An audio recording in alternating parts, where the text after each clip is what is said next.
Kolonit, pse sulmuan Britaninë? Tani, kjo është një histori. Kolonit tani ishin 13 koloni, ishin 13 koloni të cilët u krijuan në bregu lindor të Shtetet Bashkuara. Duke filluar që nga Massachusetts në veri, Maine, dhe duke arritur deri ke Georgia nuk. Këto ishin 13 kolonit fillestare. Të gjitha këto koloni kishin një kartë formuse. Kartën formuse u jepte mbreti dhe kishin një guvernator i cili i qeveriste, the charter që quhet. Të gjitha këto, për shembull, Georgia është formuar si koloni për të sjellë të burgosurit në Angli, këtu në Georgia, kryesisht burgosur të cilët nuk paguanin borxhet. Edhe kjo është një ide tjetër. Pennsylvania është krijuar sepse babai i William Pennit, që quhen Pennsylvania, William Penn, prej atij vjen emri. Pyet e Pennit quhet Pennsylvania. Sylvania në latinisht do të thonë pyll. Dhe Penn ishte emri William Pennit, i themeluesit. Dhe ati mbreti i kishte borxh dhe i tha atëherë unë do t'jap ty një territor në Amerikë, në botën e re. Dhe i dha komplet Pennsylvanian. Ky William Penn, ky është tjetër një nga njerëzit më të jashtëzakonshëm në histori, sepse që në atë kohë ai refuzoi që të kishte sklev në Pennsylvania. Domethënë tha, në këtë territor nuk duhet ishte një sekt i krishterë, jo sekt, por ishte një denominacion i krishterë që quhen Quakers. Kemi pas 2 presidentë nga ky grup. Njëri është 2 presidentë ka qenë Quakers. Kush? I dyti ka qenë Richard Nixon ishte Quakers, edhe Herbert Hoover ishte i pari. Herbert Hoover është është në vitet during the Great Depression, ata e kapi, dhe pastaj Roosevelt i erdhi, mbas Calvin Coolidge, dhe Richard Nixon është presidenti i cili vetmi president i cili ka dhënë dorëheqje në historinë e Amerikës. Është mbas Lyndon Johnson. Ky grup kaq i vogël arrin që të krijojë këtë lloj vizioni. Atëherë, pjesa më e fortë mund të themi, ose shteti me fuqinë më të madhe ishte Virginia, po edhe Massachusetts. Në Massachusetts, me qendër Bostonin, u vendosën mira puritan, që ishin pjesa tjetër e kishës anglikane. Pilgrimët ishin një grup, puritanët ishin pjesa tjetër.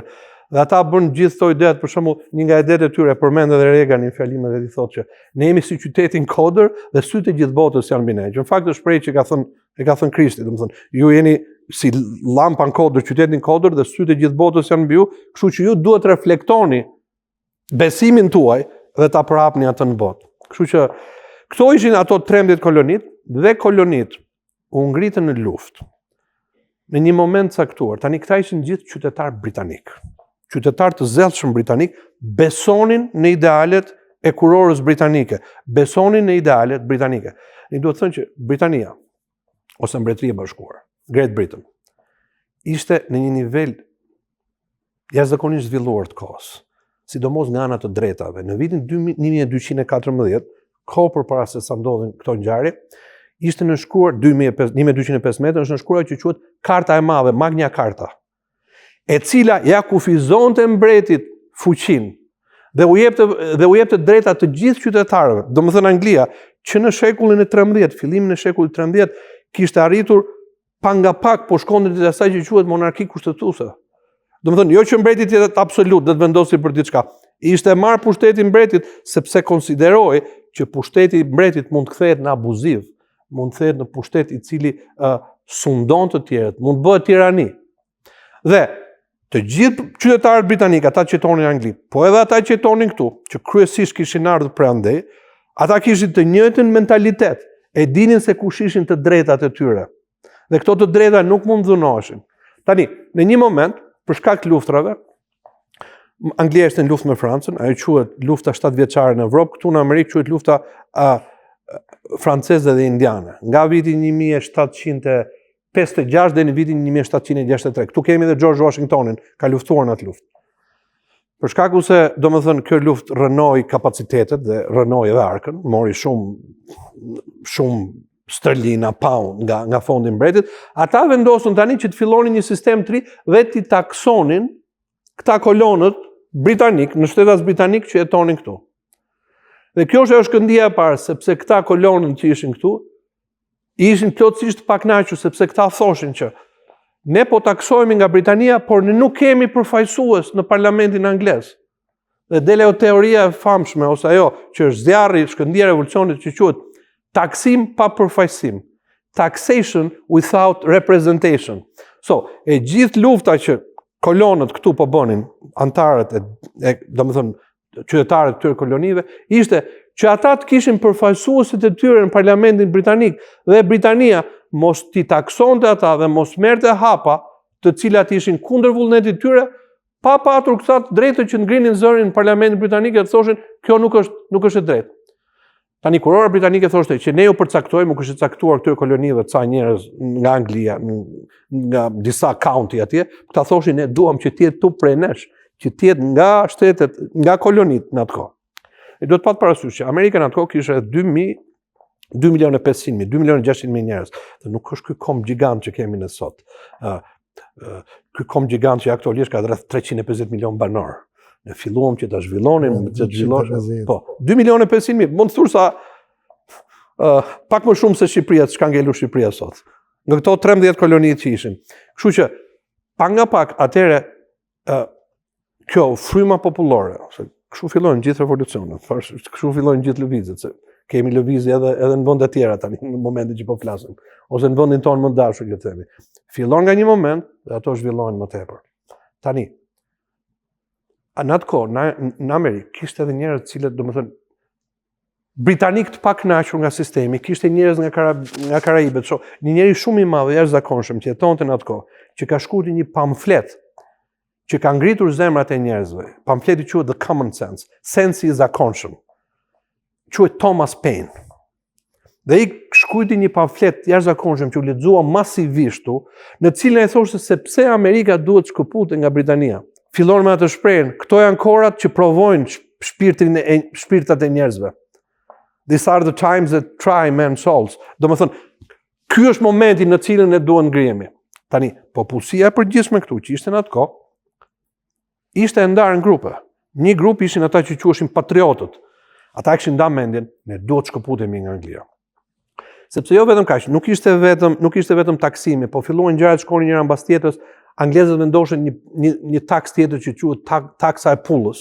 Vendosin taksa tjera, domethënë që të silin produkte tjera këtu dhe ato mos taksoshin, ndërkohë që amerikanëve u vihet taksa, ndodhi ajo që quhet the Boston Tea Party, domethënë kur në portin e Bostonit, në Massachusetts, këta patriotët vajtën dhe derdhën në oqean një qindra e mira ton me çaj. Tea Party, sepse dëmtonte ekonominë e tyre. Domethënë, pak nga pak, po ta shikosh në pikpamjen e përgjithshme, nuk është se këtu po ndodhin gjëra të jashtëzakonshme. Domethënë, nuk është se këtu drejtat e njerëzit po dhunoheshin në mënyrë katastrofale siç dhunoheshin për shembull, le të themi gjatë mbretërisë franceze ose gjatë perandorisë bolshevike, perandorisë keqe siç e quhen në Regani. Jo, ata u ngritën për gjëra esenciale. Dhe britanikët nga ana tjetër e kuptonin, domethënë niveli i kombit britanik ishte në atë gjendje që të kuptonte atë që është drejt nga atë që është gabuar. Dhe popullsia tani ndahej në 3 grupe. Grupi i parë ishin patriotët, të ishin edhe 15-20%. Grupi tjetër quheshin lojalistët, ata që vazhdonin mbretin. Ata ishin diçka më tepër, me 25%. Dhe në mes fare është ajo që quhet majoranca e heshtur, që pret se si do shkojnë ngjarjet. A do patriotët do fitonin këtë lloj betejë apo do ishin lojalistët? Patriotët me nivelin e tyre, me vizionin e tyre, me dashurinë që kishin për demokracinë, për idealet republikane, arritën që në fund fare të jenë fitimtar dhe kjo betejë, domethënë zgjati disa kohë, ajo që quhet Revolucioni Amerikan, më në fund fitoi. Por ajo që është më e rëndësishme është që në mes të kësaj u nënshkrua ose u bë ajo që quhet Deklarata e Pavarësisë, e cila u shkrua nga Thomas Jeffersoni. A ishte pavarësia e Amerikës vetëm një luftë apo ishte edhe një ide e madhe për lirinë dhe të drejtat e njerëzimit? Të dyja bashkë, po mbi të gjitha është një ide, është një vizion, është një shikim përpara se ku duhet shkojë një komb dhe kush janë mënyrat se si ky komb duhet qeveriset. Se si mund të krijohet një sistem qeverisës i cili garanton të drejtat njerëzore dhe jep mundësinë gjithëve që të ecin përpara. Se si mund të krijohet ky sistem ku njerëzit nuk vihen kundër njëri tjetrit, po përkundazi inkurajojnë që të ecin përpara, sepse e mira e tjetrit në farë mënyrë do jetë edhe e mira jote. Në qoftë se dikush themi, arrin që të ketë një biznes suksesshëm, Atëherë ti do përfitosh nga ai biznes. Po edhe ai biznes do përfitojë nga ty sepse ti mund t'i japësh diçka atij biznesi. Më thënë, është një koncept komplet tjetër, zakonisht nga koncepti lindor, në cilën është zakonisht konsiderohet si zero sum game, do më thënë, ndeshja mbaron, as ti sfiton, as unë sfitoj. Ajo Barsaleta që merri aty që kam, çfarë duat që ti marrësh aty dhe s'dua gjë tjetër. Do më thënë, dhe koncepti ishte që në qoftë se ky sistem arrinte që të ngrihej dhe të drejtat njerëzore ishin të vërteta. Dhe duhet të thënë që në bazë të këtij sistemi është ajo që quhet, do më thënë, qytetërimi judeo-kristian. Aty u morën Bibla shërbeu si baza e themelimit i kombi. Okay? Ato ideale që ishin aty, ato u vunë në zbatim, drejtësia, dashuria për njeriu. Jo, ndihmesa që duhet t'japësh njeriu të cili kur është koncept komplet krishter, kur ai është në nevojë, falja dhe gjitha gjërat e tjera, por nga ana tjetër edhe një sistem i cili të bënte ty, kuptohet, sistemi në vetvete nuk mund të jetë sistem krishtar, por është sistem laik dhe Amerika në një farë mënyrë e kuptoi që është ajo ndarja e kishës nga shteti që quhet, që në fakt nuk është ndarje që ti thot kishës, është ndarje që shteti mos ndërhyj punë të kishës. Dhe jo që, domethënë që mos ti thot se si duhet ta bësh besimin. Është një letër që ja dërgon Jeffersoni, Thomas Jeffersoni, ja dërgon një kishë baptiste në Danbury, Connecticut. Kështu që të gjitha këto ideale bashkë, të gjitha këto ideale të larta dhe drejta u bashkohen në pikë dhe arritën që të formojnë të shtet i cili si vizion mund të shërbejë gjitha shteteve në botë. Nuk mund të themi që mund të shërbejë si vizion se gjitha shtetet duhet të kenë këtë lloj formë, duhet të kenë një president, duhet të kenë kongres me dy dhoma dhe pastaj duhet të kenë gjyqësorin. Por shërben për sa i përket drejtave të njeriu. Në fakt edhe ky koncept i ndarjes së pushteteve është koncept francez. Është Jean-Jacques Rousseau dhe Baron de Montesquieu.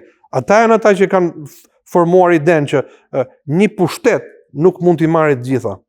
Po ajo që është më kryesorja këtu, ajo që jeti të themeluar kuptonin, është që njeriu është i gabueshëm. Njeriu gabon.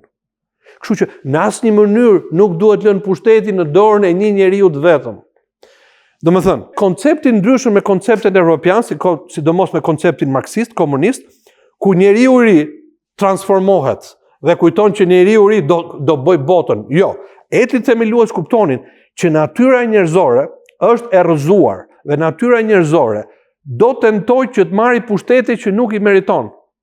E njihni natyrën njerëzore. E njihnin e dinin që njeriu sa do fjalë të bukura të ketë, në një moment do tentojë që të marrë atë që si takon. Ky është koncept biblik, është koncepti i rrëzimit të Adamit. Njeriu nuk mund të jetë më nuk mund të krijohet më njeriu i mirë, si të themi, i cili nuk ka asnjë lloj gabimi. Njeriu do bëjë vazhdimisht gabime dhe për ta parandaluar marrjen e pushtetit ose për ta ndaluar futjen ose interferencën e njerëzve në pushtetin ekzekutiv ose të tjerëve në pushtete që su takonin, atëherë u krijua ky sistem jashtëzakonshëm i kontrollit dhe i balancave që në fund fare deri këtu vjen ti dhe nuk mund të shkosh më tepër. Për shembull, shikojmë vendimet e Gjykatës Supreme, ka dhënë disa vendime kohë të fundit. Askush nuk mund t'i thotë atyre se çfarë vendimesh mund të marrë. Po, presidenti i emëron dhe senati i nominon, domethënë i kalon dhe thotë që ju duhet jeni atje, por në momentin që ata kalojnë, ata nuk janë më të varur nga asnjëri. Dhe nëse senati ose edhe presidenca marrin vendime të cilat janë kundërshtim me kushtetutën, ata thonë jo, këtu ka ndal bek se ka ndek, deri këtu shkon fuqia juaj. Përndryshe, ligjet ose vendimet që Gjykata Supreme merr janë gjykim final dhe nuk mund të thehen më mbrapa.